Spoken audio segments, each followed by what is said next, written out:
saudara kita yang terbaring di rumah sakit. Hari ini sayup-sayup suara azan dari masjid rumah sakit masuk ke telinganya. Dia menonton di televisi acara live solat Jumat, tapi saat itu dia hanya mampu terbujur kaku. Ruhnya masih ada dalam jasad. Anaknya tidak bisa berada di sampingnya karena security tidak mengizinkan keluarga berada di dalam ruang ICU. Dia duduk di dalam. Suara terdengar, azan bersahutan, hayya 'alas salah, mari salat, hayya 'alal falah, mari menuju kemenangan. Dia hanya bisa meneteskan air mata. Kenapa? Kalau dulu dia waktu sehat sempat beribadah, penyesalannya tidak terlalu banyak.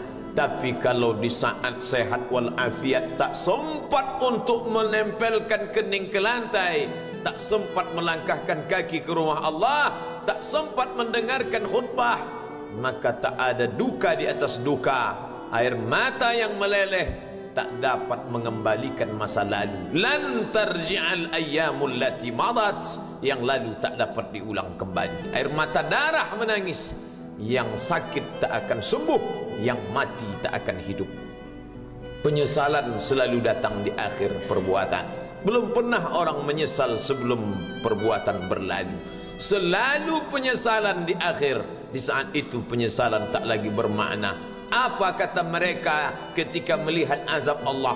Rabbana, hai Tuhan kami, ya Rabb kami, absarna, mata kami sudah melihat azab, wa sami'na, telinga kami sudah mendengar suara tangisan, teriakan, pekikan di dalam neraka. Farji'na, kembalikan kami lagi ke dunia, na'mal salihah, kami ingin beramal saleh, inna muqinun, kami yakin seyakin-yakinnya. Tapi saat itu penyesalan tak lagi bermakna, karena dunia tak mungkin utuh semula, karena sudah menjadi sunnatullah yang lampau tak akan kembali. Idza sama'un fatarat, langit terbelah, wa idzal kawakibun tasarat, planet-planet bertabrakan, wa idzal biharu fujirat, lautan diledakkan, diletupkan, wa idzal quburu bu'asirat, semua yang dikubur dibangkitkan. Alimat nafsum ma qaddamat wa akharat, disitulah orang baru sadar apa yang dulu pernah aku lakukan.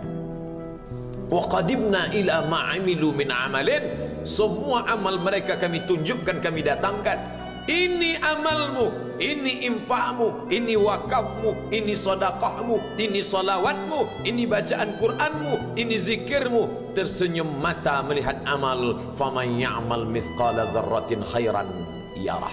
Tapi jangan lupa, apakah yang dosa-dosa itu dilupakan begitu saja? Yang buruk pun akan nampak juga. Faman ya'mal mithqala dzarratin syarran, sebesar ujung rambut, sebesar telapak kaki semut yang hitam, di atas batu yang hitam, di tengah malam yang kelam, di dalam samudra yang gelap, akan ditampakkan juga pada hari itu. Yauma tublas sarair, segala rahasia ditunjukkan, dan mata akan melihat dengan penglihatan yang nyata. Mulut tidak lagi bisa menjawab. Al-yauma nakhtimu ala afwahihim, hari itu mulut kami kunci, karena mulut itu yang dulu pandai mencari-cari alasan, bersilat lidah, maka hari itu lidah dikunci. Wa tukallimuna aydihim, tangan mereka kami buat bicara. Wa tashhadu arjuluhum, kaki bersaksi. Apa yang akan dibicarakan tangan, apa yang akan dipersaksikan kaki. Bima kanu yaksibun, semua yang pernah dilakukan di masa yang lalu.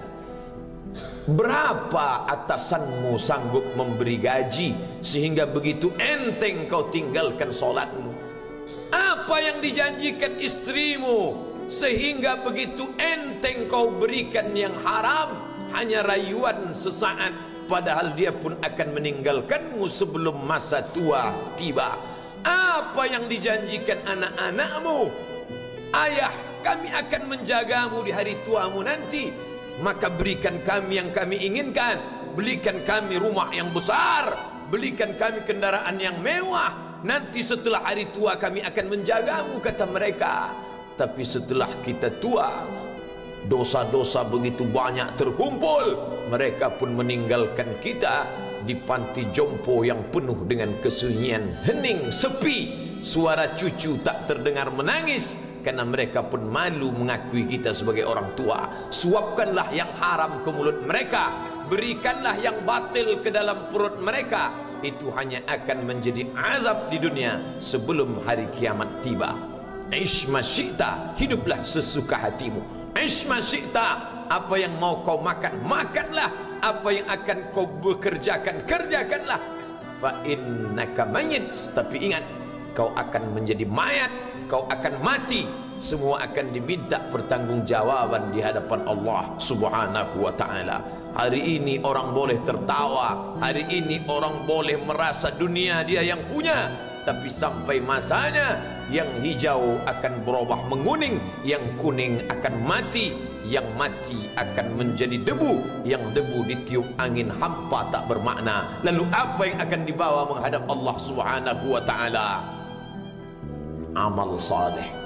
Kalau pernahlah mulut itu membaca sepotong dua potong ayat sebelum berangkat bekerja, kalau sempatlah masuk ke kamar mandi mengambil air wudhu, solat sunat duha sebelum berangkat bekerja, kalau sempatlah ketika duduk dalam suasana santai membuka iPad lalu dibuka Quran digital sambil melihat beberapa ayat merenungkan maknanya, mengingat mati, kalau sempatlah mulut mengucapkan subhanallah wa bihamdihi subhanallahil azim, kalau sempatlah anak istri dibawa ke masjid iktikaf mendengarkan pengajian, kalau sempatlah beberapa persen dari pendapatan itu dilimpahkan ke rumah anak yatim panti jompo masjid, kalau sempatlah beberapa meter tanah dibeli untuk pembebasan mendirikan rumah Allah, kalau sempat memberikan beberapa karpet untuk rumah yang selalu ditinggalkan, kalau sempatlah membelikan beberapa kilo beras untuk yatim piatu dan panti jompo, itu yang akan menolong di hadapan Allah. Adapun rumah besar dengan beberapa semen, dengan beberapa busi yang banyak, semua akan menjadi tinggal kenangan. Mereka akan menjual, membagi-baginya. Tanah yang dulu harganya semeter 100.000 sekarang sudah menjadi 5 juta. Mereka akan bagi-bagi itu semua kepada ahli waris. Lalu kita hanya membawa 3 helai kain tipis yang tidak berjahit, dan itu semua menjadi milik orang. Kalau dulu mereka kita didik dengan pendidikan yang baik, di tengah malam mereka bangun menetes air matanya, lalu dia berdoa, Rabbighfirli wa liwalidayya warhamhuma kama rabbayani shaghira, seperti tetesan embun di tengah gurun Sahara yang panas. Kalau sempatlah mereka berdoa, Allahumma ighfir lahu warhamhu wa'afihi wa'fu anhu, maka mengalirlah air yang sejuk ke tenggorokan yang kering. Kalau sempatlah mereka membeli makanan, diundangnya anak yatim, diusapnya kepala, ya Allah, terimalah sedekahku ini untuk almarhum ayahku, almarhumah bundaku. Aku tak dapat membalas budi baik mereka, ya Allah, mereka sudah mendahului aku. Maka akan mengalirlah itu sebagai perlipur lara di tengah alam barzakh sementara kiamat tiba. Tapi kalau mereka hanya dididik dengan keduniawian, dididik dengan kemewahan, disumbat mereka dengan materi, tak pernah diingatkan pada mati. Ketika kita mati, mereka pun juga akan mati perasaan ingatannya. Paling celaka lagi, mereka mengingat kita dengan mengantarkan bunga, mereka mengingat kita dengan pakaian hitam, mereka mengingat kita dengan suara musik, mereka mengingat kita dengan memajang foto kita besar-besar di dalam rumah. Dan itu hanya menjadi penghalang rahmat Allah turun, tidak berkesan sedikit pun. Mereka sedang menyangka kalau dinyanyikanlah lagu kesenangan kita, terobat rindu hatinya. Kalau dipajangnya foto kita, dilingkarkannya karangan bunga, puas rindunya. Padahal itu tidak membuat pengaruh apapun kepada kita di alam barzakh. Maka sayang, buatlah sayang yang mengingatkan sesudah mati. Kalau rindu, buatlah kerinduan yang membuat dia akan tetap mengalir sebagai satu amal sesudah kematian. Idza matal insan, kalau manusia mati, inqata'a, dulu rajin membaca Quran berhenti, dulu rajin salat tahajud berhenti, dulu rajin menghatamkan segala yang baik-baik berhenti. Tapi ada yang tetap mengalir. Di antara yang mengalir itu adalah sedekatun jariyah. Sempat membelikan beberapa bungkus nasi, nampak orang tua di panti jompo menyuap nasi itu, menggeletar tangan mereka karena usia lanjut, menetes air mata. Kita bukan sedang melihat orang tua, kita bukan sedang melihat orang lain. Saat itu kita sedang melihat potret diri kita 30 tahun yang akan datang. Di mana aku 30 tahun akan datang? Surga, kenikmatan yang luar biasa, tapi dia tidak akan dimasuki oleh orang yang biasa-biasa. Solat biasa, baca Quran biasa, zikir biasa, untuk mendapatkan yang luar biasa, maka itu bukan perimbangan ibadah yang fair. Hanya dengan solat wajib biasa, hanya dengan baca Quran biasa, hanya dengan zikir biasa, hanya dengan sedekah biasa, berharap akan masuk ke dalam surga yang luar biasa, maka sungguh bukan suatu perimbangan perniagaan yang seimbang antara makhluk dengan Khalik Allah Subhanahu wa taala. Khutbah Jumat ini kembali mengingat kita, mengajak merenung bersama. Kita ini mau kemana? Di sini untuk apa? Yang kita bawa menghadap Allah itu apa? Apakah nama, jabatan, kebesaran, harta benda ikut menghadap Allah? Tidak. Dia akan tinggal menjadi puing-puing kenangan. Yang akan dibawa adalah amal saleh.